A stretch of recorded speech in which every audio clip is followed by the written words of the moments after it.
Hey everyone, Pitch Canker here, and today I'm excited to chat about where horror falls short. For those of you who are new to my channel, I'm a full-time horror illustrator and I have a passion for improving my work. I study horror media to learn how to create pieces that replicate how I want to feel as the intended audience. I've always been a fan of the horror genre, and over the course of my career, taking a deeper look at horror films, games, music, etc. has helped me grow, stay inspired, and ultimately helped me curate my own body of work. So, this video isn't to trash on pieces of media that I have found to fall short. Instead, I'm hoping that I can show you how I dissect things in order to inform my own artistic practice within the horror sphere. So, with that in mind, I think the best way to explain it to you all is by comparing various pieces of horror media that have similar concepts, but I'm going to compare where one succeeded in scaring me and where the other didn't. When I was thinking about this video, I knew I had a huge resource with my community that has grown since I started this channel. By the way, thank you everyone for almost 50,000 subs in only 6 months. You guys are incredible. So I posted here on YouTube and I asked you all, where do you think horror falls short? And a lot of people responded. So I chose 3 comments to expand upon. Let's get started. Balim's Art said, "For me, it's definitely the fact that most horror feels more thriller. Admittedly, this is far more of a problem for movies like Saw, Malignant, Halloween, etc. Great movies, but they just don't scare." I wanted to start off with this comment because this is such a huge point of pain for a lot of people who are horror fanatics.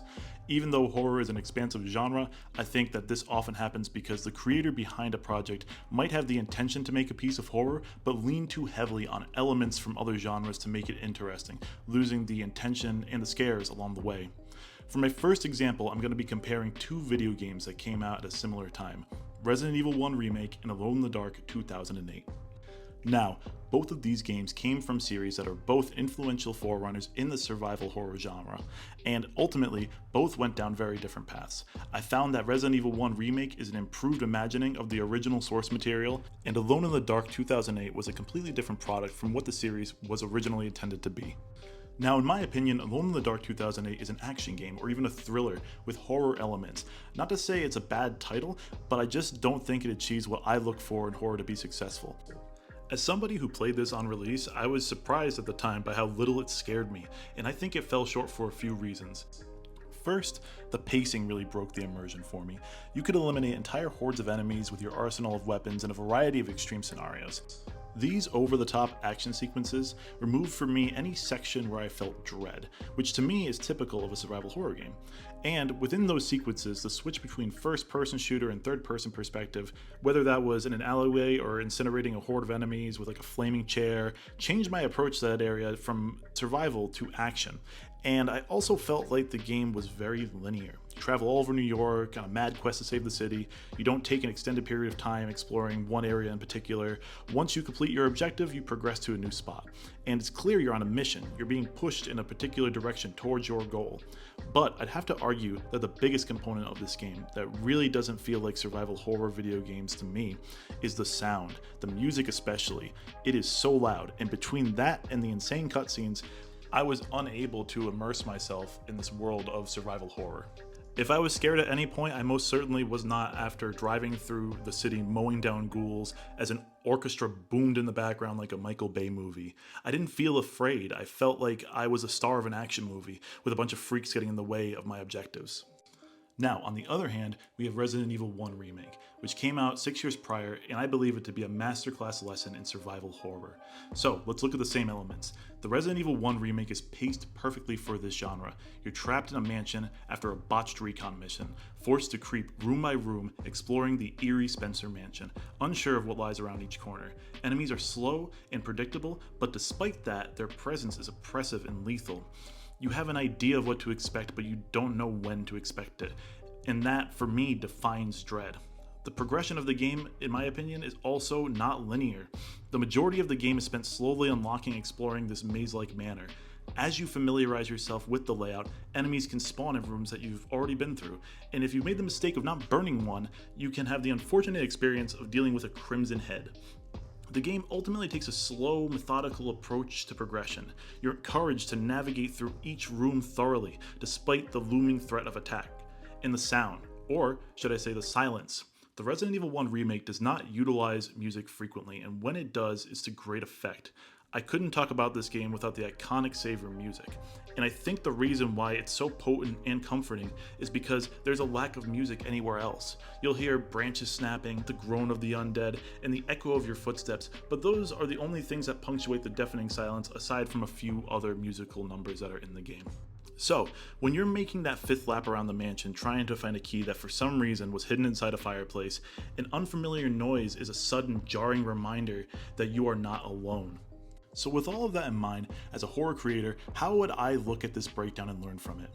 I think the main thing to pull from this comparison is that with any piece of media, you need to make a strong decision about the tone of the genre that you're working on, and those initial decisions need to inform the elements and composition of the piece. Resident Evil 1 Remake felt like a survival horror game, whereas Alone in the Dark ultimately felt like an action thriller with horror elements. And if the elements you're using to create scare, tension, or panic aren't applied through the lens or context of horror, they can outweigh the overall genre of the piece. You wouldn't call Call of Duty Zombies a horror game, but rather a shooter with a successful horror element. I like to think of it like seasoning a good meal.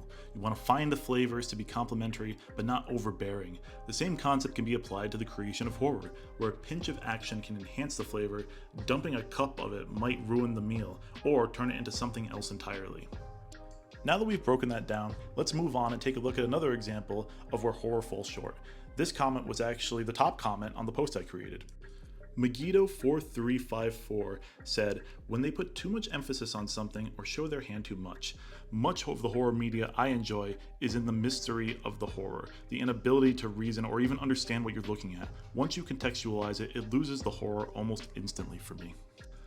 Now, what's more horrific than the unknown? There's a reason why so many people are afraid of the dark, the depths of the ocean, things yet to be discovered.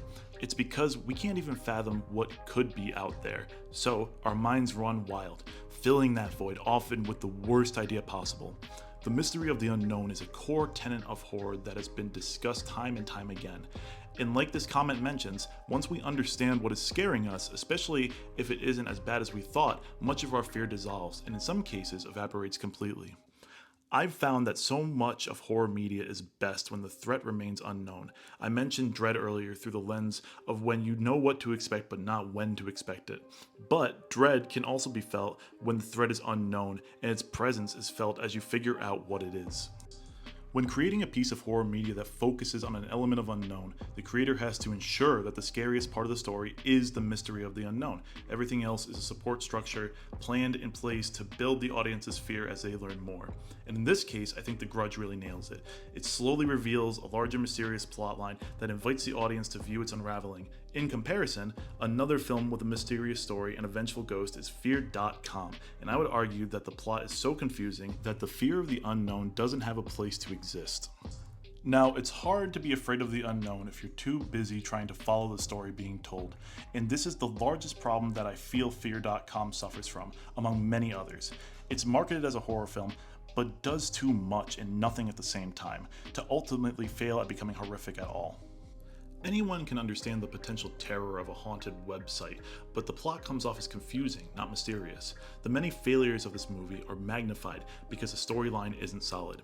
I remember being horrified by the cover of the VHS tape for this movie as a kid, so much that I had to hide it so I didn't feel like it was staring at me. But when I finally worked up the courage to watch the movie, I couldn't even follow what was happening. I couldn't get invested in the mess I was watching. It was a huge disappointment because I loved being scared as a kid. I still do. By comparison, a movie like The Grudge takes the viewer on a journey, not revealing too much along the way. While watching, you discover that there is a curse that is manifested from a grudge, and you spend the whole movie trying to figure it out, punctuated by scares. The story is told in such a way that you dread finding out the answer. The grudge itself is not revealed until the end of the movie, and it comes from a disturbing and unexpected development that's alluded to over the course of the movie. This not only subverts the audience's expectations, it simultaneously keeps the mystery alive until the apex of the film. Ultimately, this movie is well written, directed, paced, and balances techniques to keep the audience engaged and afraid of the unknown. So, you have these two pieces of media that focus on similar themes of mystery and fright, and this comparison shows that when mystery can't be interpreted or is bogged down by its execution, the audience will become disengaged and uninterested, neutralizing any tension. And I learned a bunch from these two films, especially in comparison with each other. When I'm trying to create an unknown element in my work, I think it's critical that it can be interpreted or resolved in some capacity by the viewer. We are not only fascinated, but frightened by the unknown. One way good horror draws people in is with the methodical and measured reveal of unknown elements, keeping the audience engaged despite being afraid of the consequences. So, when approaching a new piece, I think about how much of the subject or composition I want to remain unknown, and what is revealed with the intention to scare. In some cases, it's actually scarier to draw something out in more detail rather than leave it up to interpretation. It takes practice and comes with time, but I've found that observing where I feel scared the most points me in the right direction to explore how to create something that emulates that feeling.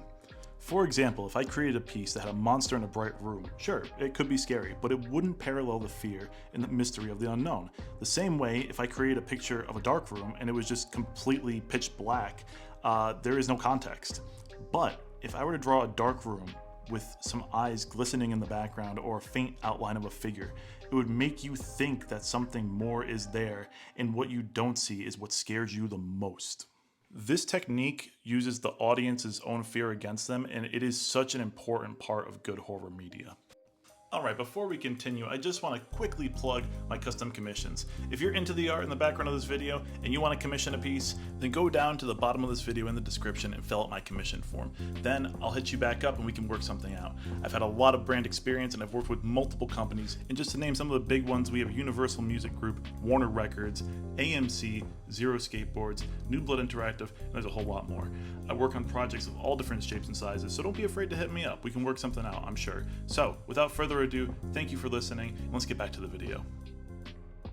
For our final point, we'll wrap up with a comment that didn't get a lot of attention, but I appreciated for its brevity. Lily Robin 4408 said, "I don't know, the atmosphere. Not a lot of things actually build dread through good atmosphere." Now, atmosphere is a critical part of horror that can be overlooked. As a creator, you need to be intentional, as atmosphere is what ties everything together and immerses the audience into your work. It's an overarching element that you wouldn't notice individually in a great piece of media, but you will definitely notice when it works against everything else. So, for my final comparison, I want to talk about Mansion Basement from the original Resident Evil 1 Director's Cut soundtrack and So Cold from Undertale. Both songs feature unharmonious and jarring song structure, but one is out of place, ruining the atmosphere due to its laughable and out-of-context nature, while the other amplifies the scene and contributes to the disturbing atmosphere you're experiencing. Now, I know we've already spoken about the remake, but the original Resident Evil 1 contained a song that did not make it to the final cut, and rightfully so. It lives in infamy through the director's cut. And I just want to preface this critique by saying how much I personally love this song. Despite falling short of what it means to be horror, it's incredible. Mansion Theme is an out-of-tune, off-tempo, horn and piano bit that honestly undermines the entire experience of entering the mansion's basement for the first time. Entering the basement of the manor is a pivotal moment, and until this point you've been kind of clearing a horrifying mansion of its undead inhabitants, and basements are really scary as it is. Now, imagine you are greeted with a confusing and goofy soundtrack. It's like you enter a dark basement ready to be confronted by your worst nightmare, and instead you're greeted by a drunk relative who starts haphazardly smashing an 80s synth. It snaps you out of the atmosphere and neutralizes any fear you were feeling. By comparison, So Cold takes an uncanny approach to evoke the sense of dread it's looking for, pulling from material found elsewhere in the game, and enhances your dread instead of neutralizing it. Now, potential spoilers ahead. I'll do my best not to reveal anything directly here, but just want to give everyone a little bit of a fair warning. During a particularly dark moment in the game, if you've decided to go down a certain ending route, So Cold will play during an enemy encounter. The song is a haunting distortion of the game's main upbeat theme. The song sounds defeated and disjointed. It acts as another layer of the story, mirroring the distortion and overall dark path the character discovers. So, what can we learn about creating horror from this final comparison? Atmosphere is something so potent that it should be used to enhance horror, whether you're creating a horrific title or a horrific scene within a genre. But there is a fine line between uncanny and goofy. Learning the space between these two things is a practice in and of itself. Making something uncanny requires it to first be recognizable, whereas something goofy is just so out of place it feels comical instead of scary. If something feels uncanny, it feels warped, off, wrong. Something goofy feels out of place, random, but so much you can't help but laugh. More people than I can count have told me that their horror art feels goofy or funny instead of creepy or uncanny. I'd love to explore this particular idea further in a future video, but since there is so much I could talk about on this topic alone, I'll save it for a future video. Ultimately, understanding how to warp something familiar to something horrific and uncanny instead of something so wrong it feels funny is rooted in learning about atmosphere and training yourself to adjust compositions accordingly. So, for my closing thoughts, I think horror falls short when the audience cannot follow the creator's intention, whether that be via elements, plot, or atmosphere. The creator behind the piece or composition has to have the intention to leave the viewer not only horrified, but engaged. With that in mind, I've found that you can learn how to do this by seeing where various horror media succeeds or fails. So that's about it. I want to thank everyone who contributed to the discussion by commenting on my initial post. As we reach the 50,000 subscriber mark, I think it's been an incredible privilege to get to read so many of your perspectives on horror and share my own thoughts. I hope I was able to deliver with this dissection of the genre. If you enjoyed this video, I'll be uploading more videos into my horror discussions playlist, so feel free to subscribe if you'd like to see more content like this. If you liked the artwork in the back of the video, and for those unfamiliar and interested in what I create, I share content about my own work, artistic practice, and horror world building on this channel. I'm really enjoying creating these videos, so let me know in the comments if there are any other topics you'd like to see me tackle. As always, thank you to my Patreon supporters. You guys are the best, and you have given me the space to create more videos like this. I'm so grateful. As always, never give up, never lose courage, and never stop creating. Bye guys.